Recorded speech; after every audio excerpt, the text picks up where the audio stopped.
Assalamualaikum warahmatullahi wabarakatuh. Alhamdulillahilladzi yastabi ilaihi man yasha wa yahdi ilaihi man yunib. Alhamdulillahi nahmaduhu wa nasta'inuhu wa nastaghfiruh wa natubu ilaihi wa nastahdihi wa na'udzu billahi min shururi anfusina wa min sayyiati a'malina. May yahdihillahu fala mudilla lahu wa may yudlil fala hadiyalah. Asyhadu an la ilaha illallah wahdahu la syarikalah wa asyhadu anna Muhammadan abduhu wa rasuluh.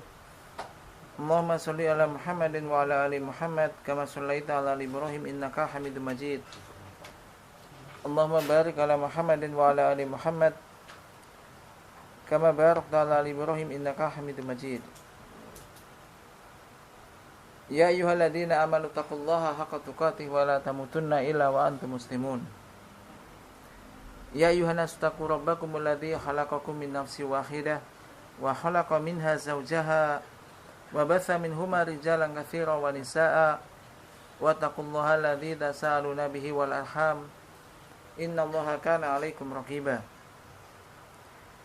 Ya ayyuhalladzina amanu taqullaha wa qulu qawlan sadida yuslih lakum a'malakum wa yaghfir lakum dzunubakum wa may yuti'illah wa rasulahu faqad faza fawzan 'azima.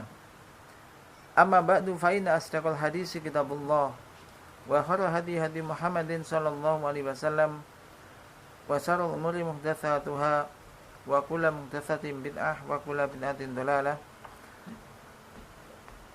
wa kullu dhalalatin finnar. Ikhwatiddin rahimani wa rahimakumullah jami'an. Alhamdulillah, kita senantiasa menjadikan puji syukur hadirat Allah Subhanahu wa taala atas semua nikmat dan karunia yang telah diberikan oleh Allah Subhanahu wa taala kepada kita, sehingga kita malam ini bisa kembali berkumpul di majelis ini guna untuk bisa melanjutkan yakni pembahasan kita berkaitan dengan yakni Arkanul Islam.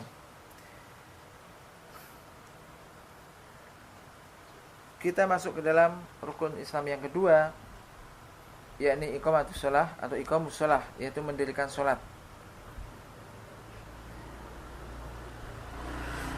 Dan sebelum kita membahas tentang masalah berkaitan dengan salat, yang pertama kita ketahui bahwasanya salat merupakan rukun Islam yang paling utama setelah syahadat an la ilaha illallah wa anna Muhammadar Rasulullah. Jadi Islam atau salat merupakan rukun Islam yang utama dan yang sangat ditekankan atau yang sangat pokok setelah dua kalimat syahadat, yaitu setelah syahadat an la ilaha illallah anna Muhammadar Rasulullah. Hal ini yakni banyak perkara-perkara yang menunjukkan keutamaan salat ini, sebagaimana yang disebutkan oleh Syekh Al-Utsaimin rahimahullah taala di dalam kitab beliau, yakni kitab Syarah Bulughul Maram. Yang pertama beliau menyebutkan jadi perkara-perkara menunjukkan keutamaan salat. Yang pertama adalah bahwasanya Allah Subhanahu wa taala telah memfardukan salat kepada Nabi sallallahu alaihi wasallam tanpa perantara.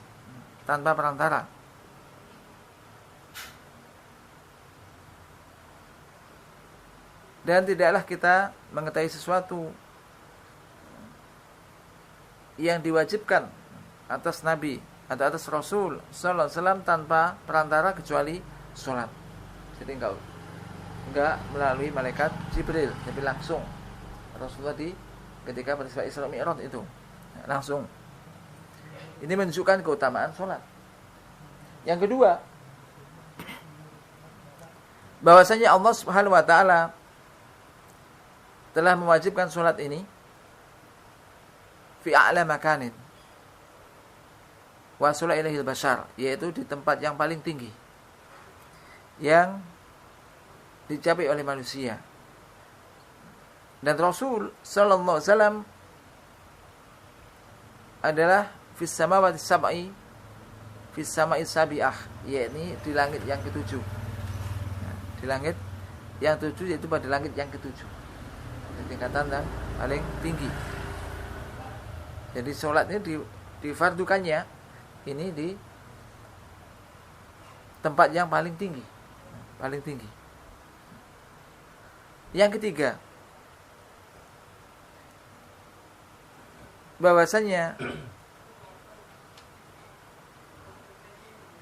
Allah Subhanahu wa taala telah memfardukan salat atas Rasulnya sallallahu alaihi wasallam fi afdhali lailatin, yakni di malam yang paling utama, yakni ketika malam di mi'rajkan, jadi dinaikkan ke atas. Maka salat ini mendapatkan apa? Tempat yang mulia, demikian juga waktu yang mulia juga. Ini menunjukkan keutamaan pada salat. Yang keempat, bahwasanya Allah Subhanahu wa taala memfardukan salat ini pada awalnya 50, jadi 50 kali. Jadi 50 salat. Ini menunjukkan, kata beliau, ini menunjukkan wa hadza yadullu ala mahabbatihi laha tabaraka wa taala. Ini menunjukkan bahwasanya Allah Subhanahu wa taala mencintai salat tersebut. Dan bahwasanya Allah suka dari hamba-hambanya kiranya hamba-hamba itu terus-menerus berada di dalam salat.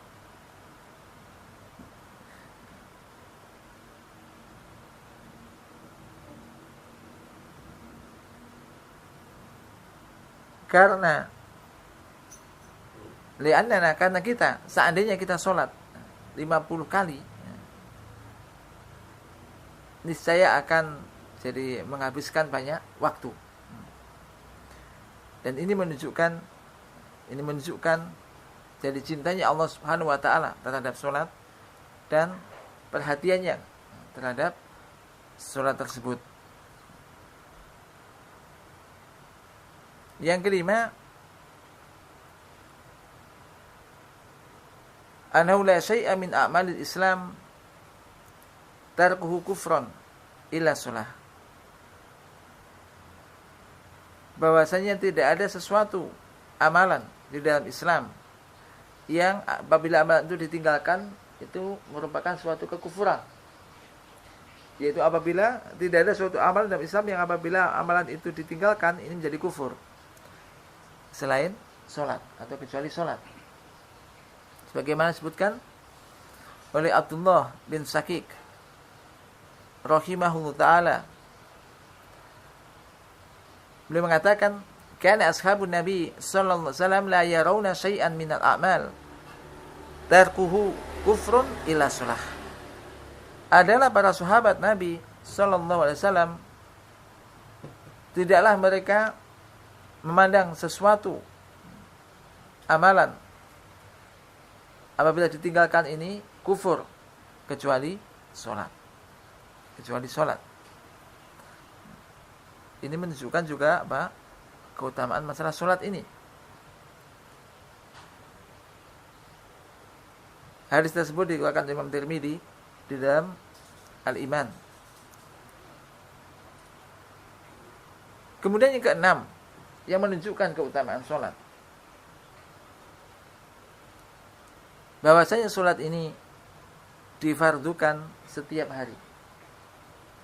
Diwajib untuk dilakukan sholat ini adalah setiap hari. Setiap hari. Dan al-faraid, hal-hal yang fardu selain tauhid, dan tauhid merupakan asas atau asal atau dasar daripada risalah, ini tidaklah terjadi setiap hari. Maka beliau menyebutkan puasa Ramadan ini setahun sekali. Diwajibkannya cuma setahun. Jadi tahunan lah. Demikian juga haji. Ibadah haji wajibnya sekali seumur hidup. Wajibnya maksudnya, wajibnya cuma sekali.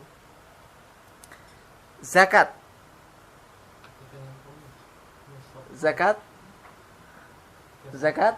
berapa?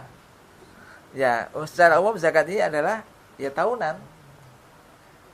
Karena mencapai nisab dan juga haul kan begitu. Ini kalau zakat mal. Ini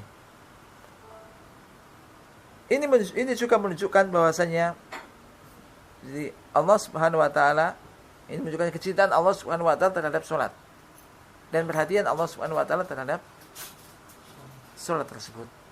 Nah, ini kita sadari apa tidak, ternyata kalau kita pikir-pikir juga demikian. Jadi semakin diwajibkan setiap hari menunjukkan berarti Allah mencintai hal itu.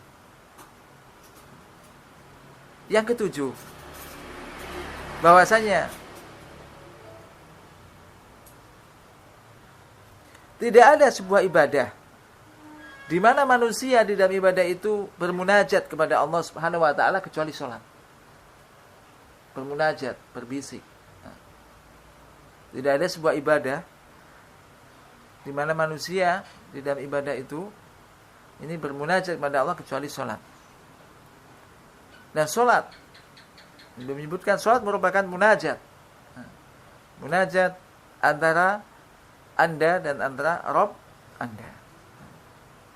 Anda mengatakan atau Anda membaca Alhamdulillahi Rabbil Alamin, maka Allah pun menyaut. Bermunajat, berbisik. Allah pun menyaut, Hamidani abdi, hambaku telah memujiku.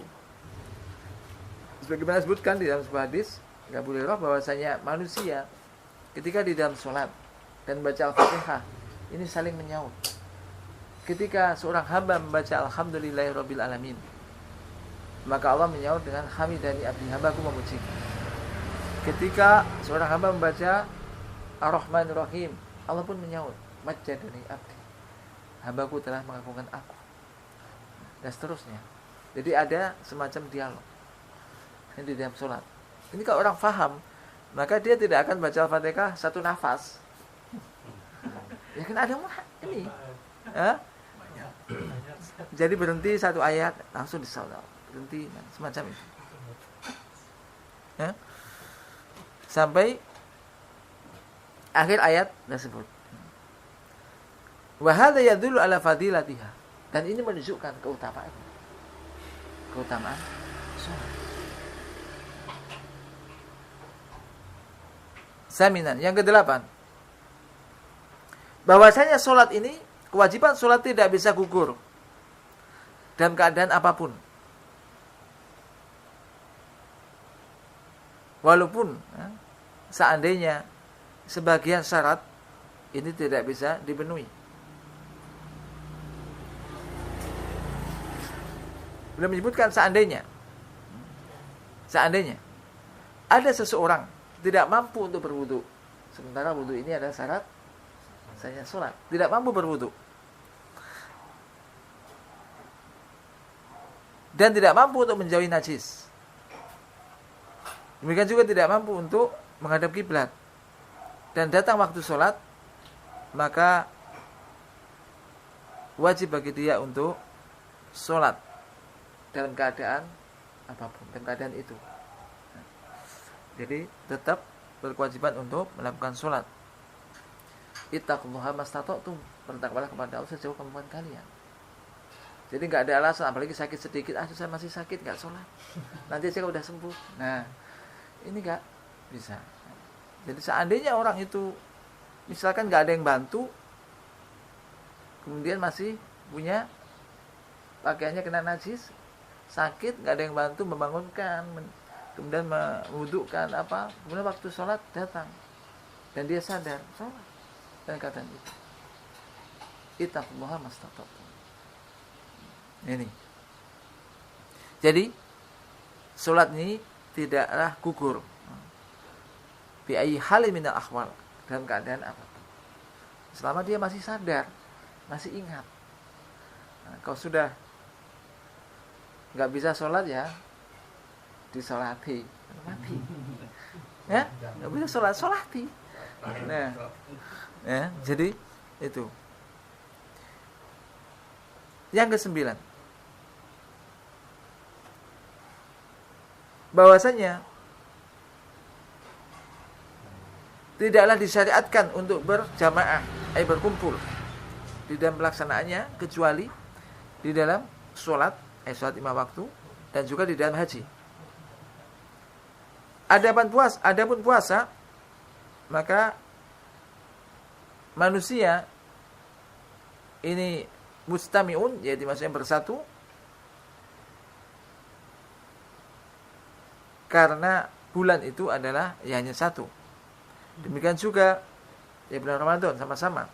Wa zakat, demikian juga zakat, maka masing-masing ini menunaikan zakatnya pada waktunya. Ini ada 9 poin yang menunjukkan keutamaan, yakni masalah sholat ini dan sholat ini. Maka kalau kita menyadari dan mengetahui keutamaan sholat ini, maka orang akan insya Allah akan berupaya untuk bisa menjaga sholat ini. Tidak hanya sekedar sholat dijadikan sebagai beban. Ibarat orang memikul beban. Kalau sholat dijadikan sebagai beban, maka yang terjadi adalah ketika orang memikul beban, maka segera kepingin beban itu terselesaikan atau diletakkan. Sholat cepat-cepat, asal-asalan semacam itu. Padahal sebetulnya tidaklah demikian. Ini berkaitan dengan keutamaan sholat. Kemudian yang berikutnya adalah ini kita lihat tentang definisi sholat. Sholat secara bahasa ini artinya adalah doa. Sholat secara bahasa ini artinya doa. Allah Subhanahu wa taala berfirman, "Wa sholli 'alaihim inna sholataka sakanun lahum." Dan maksudnya adalah doalah untuk mereka, berdoalah untuk mereka, karena doamu itu merupakan sakanun lahum. Ini berkaitan dengan zakat. Nah, ini sholat secara bahasa artinya berdoa. Adapun secara syar'i atau syarak, maka sholat ini merupakan ucapan dan perbuatan yang khusus yang dibuka dengan takbir dan ditutup dengan salam. Ya kan? Ucapan dan gerakan yang khusus yang dibuka dengan takbir, dimulai dengan takbir dan ditutup dengan salam, dengan syarat-syarat yang khusus.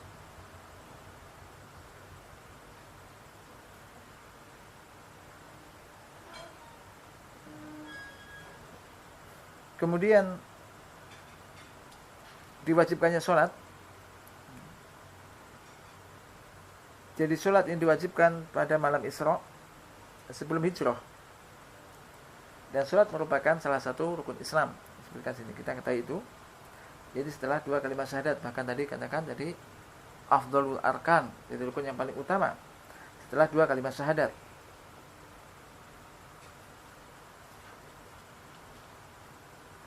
Sebagaimana sabda Rasulullah SAW, Rasul amri al-Islam wa amuduhu as-sholah wa dirwatu sanamihi al-jihadu fisabilillah. Pokok perkara itu adalah Islam, dan tiangnya adalah sholat, dan puncaknya adalah jihad fisabilillah.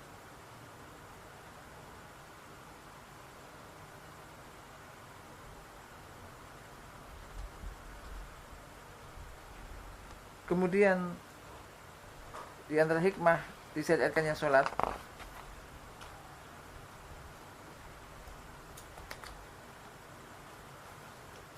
ini di antara hikmahnya adalah sholat merupakan ini bentuk syukur terhadap nikmat-nikmat yang agung yang telah dikaruniakan oleh Allah Subhanahu wa taala kepada hambanya.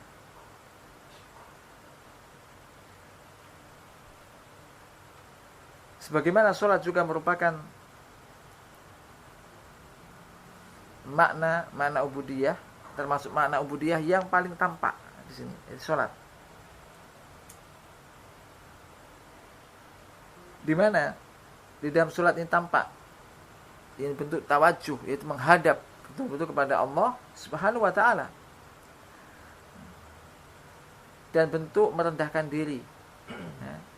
Khudu, tunduk, patuh, merendahkan diri di hadapan Allah Subhanahu wa taala. Demikian juga bermunajat kepada Allah Subhanahu wa taala dengan bacaan, zikir, dan juga doa. Sebagaimana juga di dalam sholat terdapat silah. Silah ini hubungan. Ada hubungan yang menghubungkan antara seorang hamba dengan Robnya. Dengan Robnya. Ini di dalam sholat.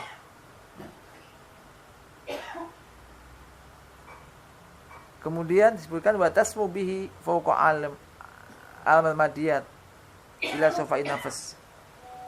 Dan akhirnya mengangkat seorang hamba ini dengan sholat ini, mengangkatnya ke atas dari al-madiyat, dari al-madah ini kepada safa'in nafas, menuju bersihnya jiwa dan ketenangan hati, ketenangan jiwa.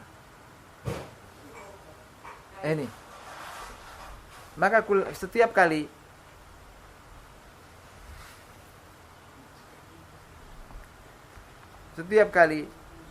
manusia ini akan tenggelam di dalam kehidupan aktivitas kehidupannya,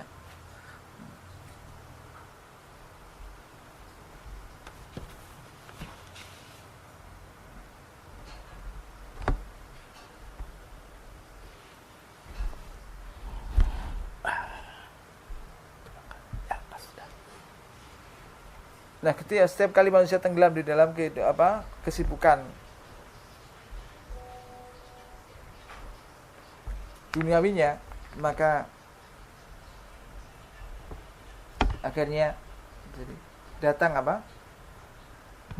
waktu sholat kepadanya. Kemudian bahwasanya di sana sholat meletakkan dia amamal hakikoh, pada hakikatnya dia, yaitu di mana ketika dia lagi lalai dari sholatnya, maka di sana ada sesuatu yang lebih besar dari apa yang mereka kerjakan, yakni Allah Subhanahu wa taala. Jadi sekali lagi, sholat merupakan sila hubungan antara seorang hamba dengan Allah Subhanahu wa taala. Dan kalaupun kita lihat waktu-waktu sholat ini pas. Yang pertama misalkan sholat subuh, ini waktunya sebelum manusia melakukan aktivitas yang lainnya. Begitu bangun tidur, ini sudah diawali dengan melakukan ibadah kepada Allah Subhanahu wa taala sebelum melakukan aktivitas yang lainnya. Maka janganlah, kalau bisa jangan sampai orang itu melakukan aktivitas bekerja sebelum subuh, waktu subuhnya lewat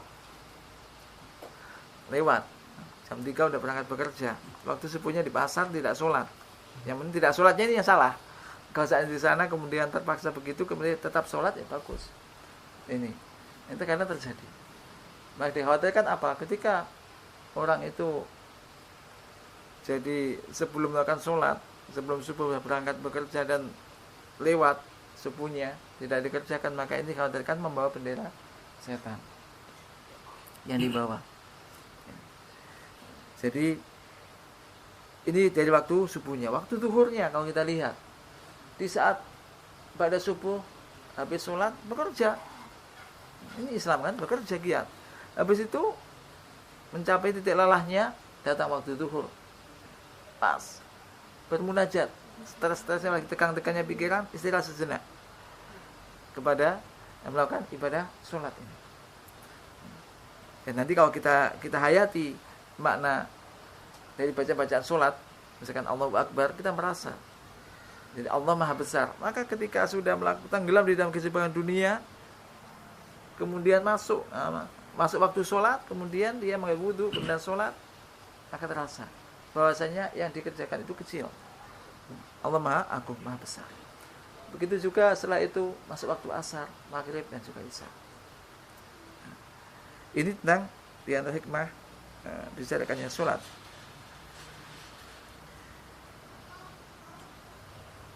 Kemudian yang berikutnya adalah berkaitan dengan hukum-hukum sholat.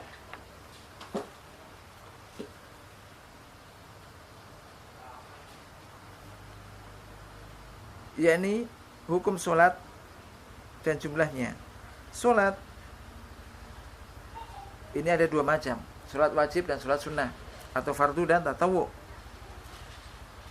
Adapun fardu ini pun ada dua, fardu ain dan fardu kifayah.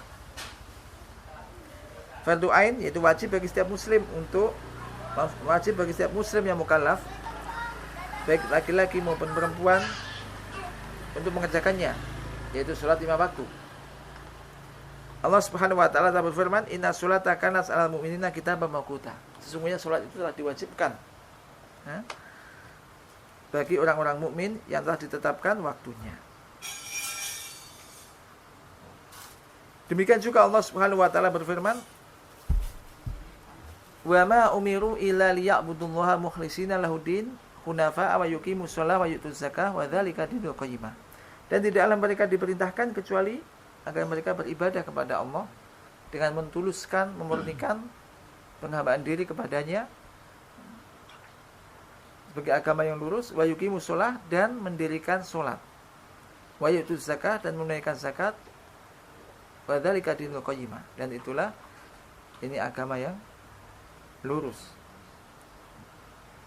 Demikian juga Rasulullah sallallahu alaihi wasallam bersabda, "Buniyal Islamu ala khamsin. Syahadati an la ilaha illallah anna Muhammadar Rasulullah wa iqamis shalah wa ita'iz zakah." Hadis riwayat Bukhari. Islam itu dibangun di atas 5 perkara, yaitu syahadat an la ilaha illallah wa anna Muhammadar Rasulullah wa iqamis shalah wa ita'iz zakah. Kalau dilanjutkan, wa sami Ramadan wa hajjil bait. Hadis ini riwayat Imam Bukhari.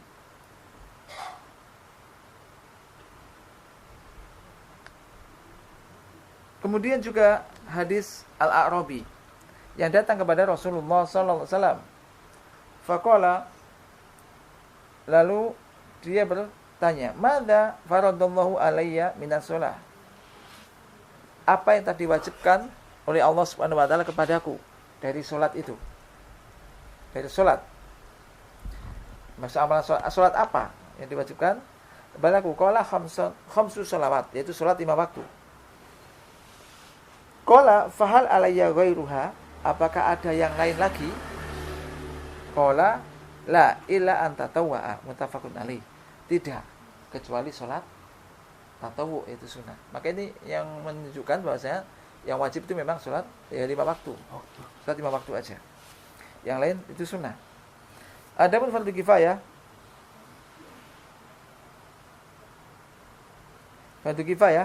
maka yaitu selain fardu ain. Seperti contohnya apa? Fardu kifayah.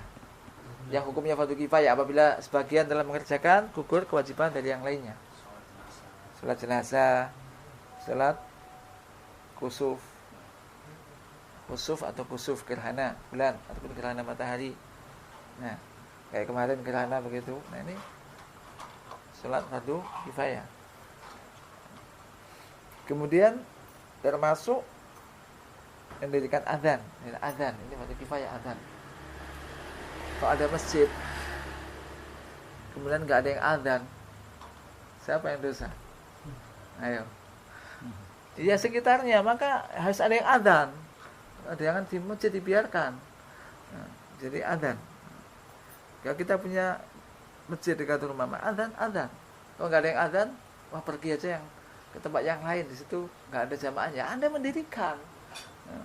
Jangan saja ditinggal sepi kemudian mencari tempat yang lain. Fardu kifayah. Nah, ya, ini berkaitan dengan sholat. Saking pentingnya sholat ini, Maka anak kecil ketika usia 7 tahun sudah mulai harus diajarkan tentang sholat, diperintahkan untuk sholat. Sebagaimana Rasulullah SAW bersabda, muru abna'akum atau muru auladakum bisolah li sab'i sinin wadribuhum 'alaiha li asri sinin wa fariqu bainahum fil madaji'. Rawahu Abu Dawud wa Tirmidzi. Perintahkanlah anak-anak kalian untuk sholat ketika usia 7 tahun. Dan pukullah mereka ketika tidak mau sholat ketika sudah usia 10 tahun. Dan pisahkanlah mereka di tempat tidur. Ini usia 10 tahun suruh mukul ketika nggak mau sholat. Kalau usia 15 tahun. Nah, ini berarti kan ini menunjukkan tambah harus lebih ditekankan lagi. Wah, sudah besar. SMP kadang sholat kadang tidak. Apalagi SMA. Kewajiban orang tua. Tanya nanti itu.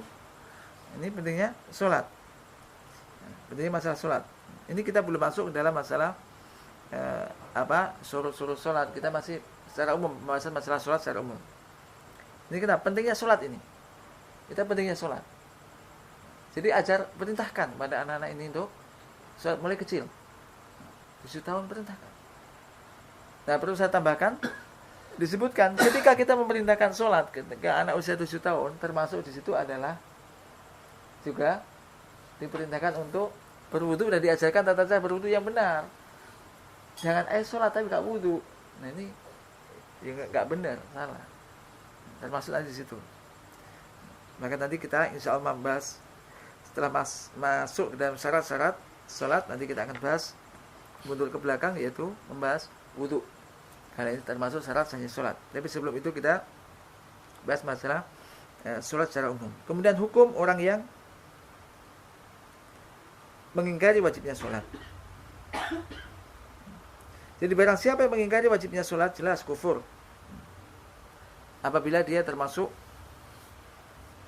dari orang yang tidak jahil. Walaupun dia ini mengerjakan sholat.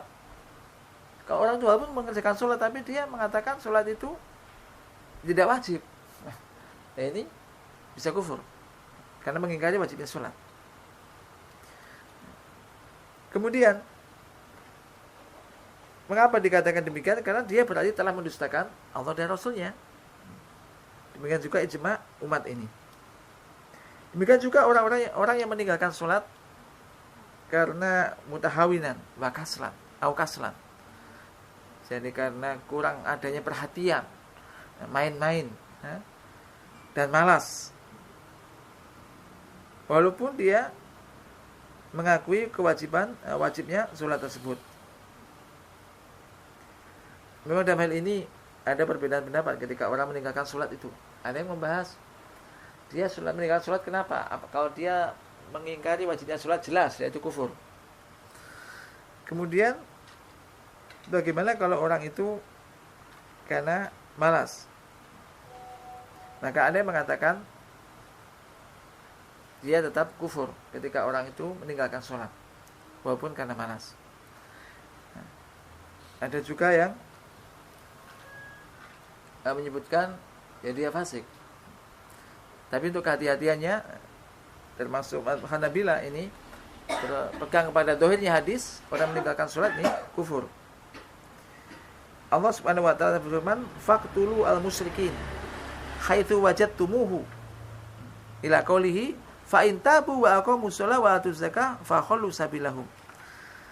Jadi maka bunuhlah orang-orang musyrik di mana kalian jumpai mereka. Ini firman Allah hingga sampai ayat fa in tabu, lalu jika mereka telah bertaubat dan mendirikan sholat, nah ini para ulama dan mendirikan sholat dan menunaikan zakat, fa khallu sabilahum, ya maka ya biarkan begitu. Demikian juga dari hadis dari Jabir radhiyallahu anhu telah berkata, qala Rasulullah sallallahu alaihi wasallam, Rasulullah sallallahu alaihi wasallam bersabda, bainar rajuli wa bainal kufri tarkus shalah.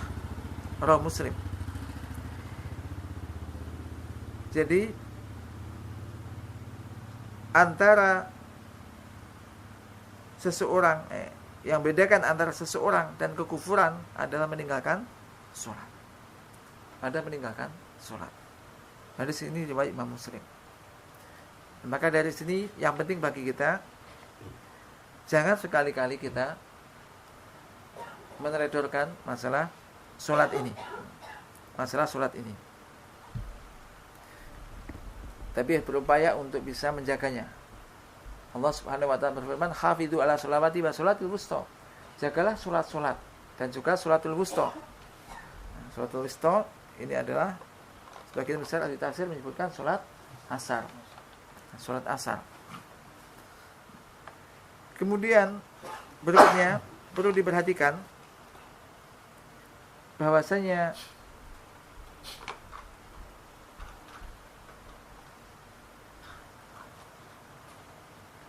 di dalam Al-Quran ini disebutkan tidak hanya menunaikan sholat, tetapi apa?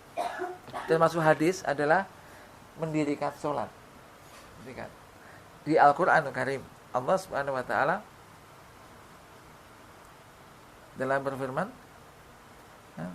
Alif Lam Mim dzalikal kitabu la raiba fihi hudal lil muttaqin alladzina yu'minuna bil ghaibi wa yuqimunas shalah. Wa yuqimunas shalah. Wa mimma razaqnahum yunfikun. Inilah kitab yang tidak ada keraguan sedikit pun di dalamnya, petunjuk bagi orang-orang bertakwa, yaitu orang-orang beriman kepada yang gaib. Wa yuqimunas shalah. Dan mereka mendirikan salat. Termasuk di dalam hadis tentang menerangkan rukun Islam itu. Islam itu dibangun di atas 5 perkara. Insyaallah di an la ilaha illallah Muhammad Rasulullah wa iqamis shalah, dan mendirikan salat. Jadi mendirikan salat.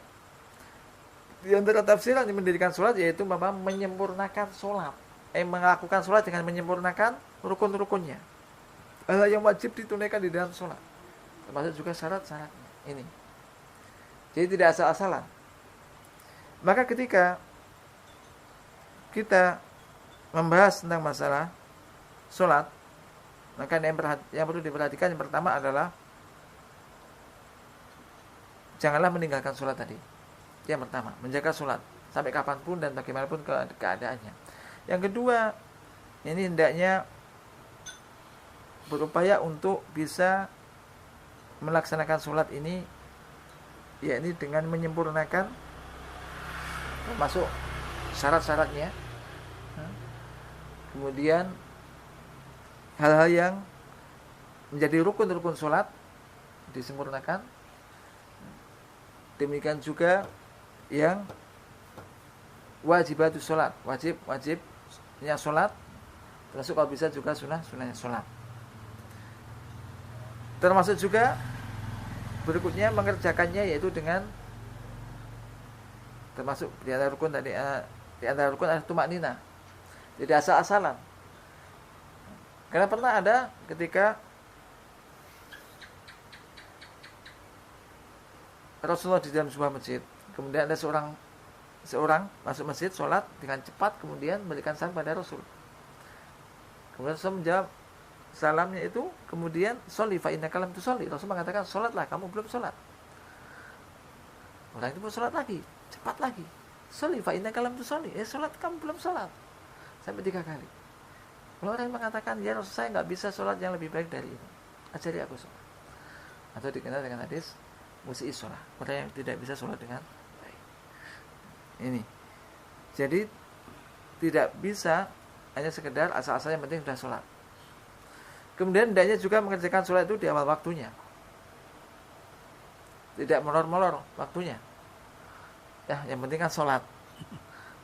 Allah Subhanahu wa taala berfirman, "Fawailul lil musallin alladzina hum an sholatihim sahun." Celaka orang yang sholat, yaitu orang-orang yang lalai dari sholat. Di antara maknanya adalah yuakhiruna as-sholat, yuakhiruna waktu sholat, mengakhirkan waktu sholat. Sholat di akhir waktu. Sholat duhur kan waktunya masih ada. Nanti aja lah ya, ternyata menjelang asar baru sholat. Sholat asar menjelang maghrib dan seterusnya di akhir waktu. Demikian juga Rasul bersabda, Ketika ditanya ayu amalin afdalu atau ayu amalin akhabu ilallah, amalan apa yang paling utama atau amalan apa yang paling dicintai oleh Allah? Qala as-salatu ala waktiha atau as-salatu fi awali waktiha. Salat pada waktunya atau salat di awal waktu. Jadi tidak yang sekedar asal-asalan, pokoknya salat. Daripada tidak salat, ya memang, tetapi tidak menjamin itu.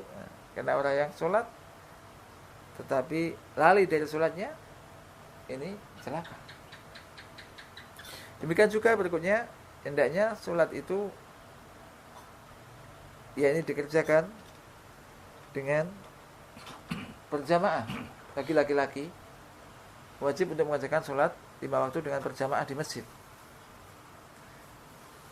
kecuali ada udzur, misalkan sakit atau bepergian.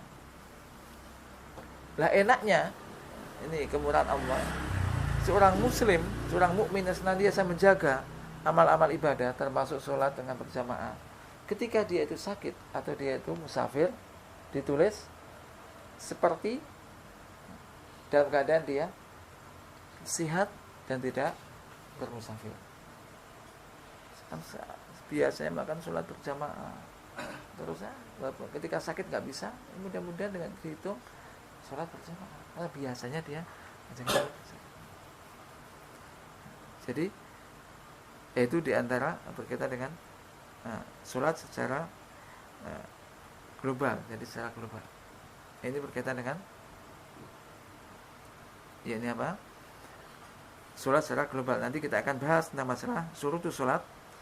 Ini kita baca dari ya ini Ad-Durusul Muhimmah li Amatil Ummah oleh Syekh Abdul Aziz bin Baz. Ya ini inti ajaran Islam atau pelajaran-pelajaran penting bagi umat ini ya. Atau inti ajaran Islam. Ada akan dibahas di sana syarat-syarat salat. Demikian juga rukun-rukun salat dan wajibnya salat.